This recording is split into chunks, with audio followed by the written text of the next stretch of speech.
पिछले क्लिप में हम लोग समझे हुए थे नरेशन के भागों के बारे में कि नरेशन जो है सेंटेंस के आधार पर खंडित होता है। जो 5 प्रकार के वो खंड आपको बताया गया था, जिसमें पांचों खंड जो बताया गया था उनमें पहला था आपका असर्टिव, दूसरा था इंट्रोगेटिव, तीसरा था इंपरेटिव, चौथा था ऑप्टेटिव और पांचवा था एक्सक्लेमेटिव। हम लोग उसी खंडों के आगे बढ़ते हुए चल रहे हैं। देखिए असर्टिव सेंटेंस पहला आपका टॉपिक है असर्टिव सेंटेंस। असर्टिव सेंटेंस क्या होता है ये आपको सेंटेंस में ज्ञात कराया जा चुका है।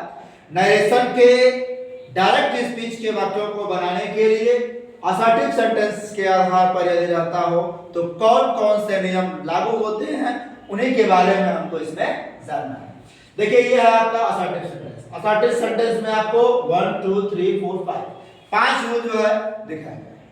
देखिए इसमें पहला रूल है रिपोर्टिंग वर्ब में उपस्थित सड से सज को इनडायरेक्ट में बदलते समय टोल्ड टेल टेल्स में बदल देते हैं।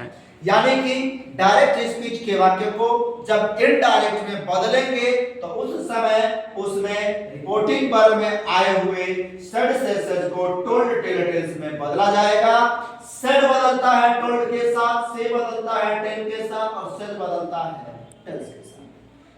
सेकंड रूल नंबर सेकंड है इन्वर्टेड कामा को रिमूव करके कंजक्शन दैट का प्रयोग करते हैं। डायरेक्ट स्पीच का जो वाक्य होता है उन डायरेक्ट स्पीच के वाक्यों में जो इन्वर्टेड कामा आता है रिपोर्टिंग वर्ब और रिपोर्टेड स्पीच को जो दो खंडों में बांटता है उसी इन्वर्टेड कामा को हटा करके और कंजक्शन क्या लगाया जाता है दैट लगाया जाता है।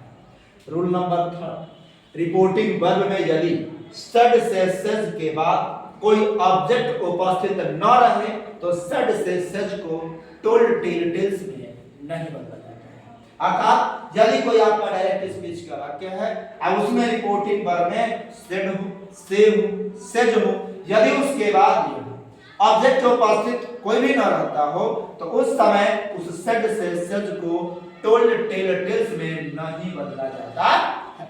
एकदम ध्यान रखिएगा। उसके बाद देखिए रूल नंबर 4 है यदि रिपोर्टिंग पर प्रेजेंट इंडेफिनिट टेंस में रहे तो रिपोर्टेड स्पीच के टेंस में कोई परिवर्तन नहीं किया जाता है। अर्थात रिपोर्टिंग पर में वो प्रेजेंट इंडेफिनिट टेंस में कब रहेगा जब आपके सेड से सेज में से केवल सेज आए। जब भी आपके रिपोर्टिंग वर्ब में सेज उपस्थित हो तो reporting verb present indefinite tense की श्रेणी में आता है। और जब ऐसी गतिविधि होती है तो उसका जो रिपोर्टेड स्पीच होता है वो किसी भी टेंस में रहे पर्सन बदलेगा लेकिन टेंस को आपको कतई बदलना नहीं है, ये ध्यान रखिएगा।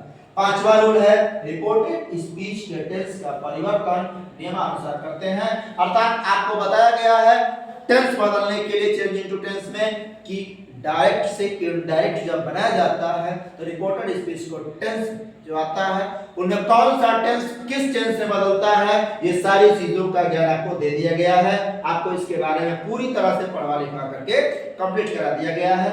ये पांचों नियम है असर्टिव सेंटेंस के। पहले आप लोग इसे पूरी तरह से लर्न करके कंप्लीट हो जाएंगे।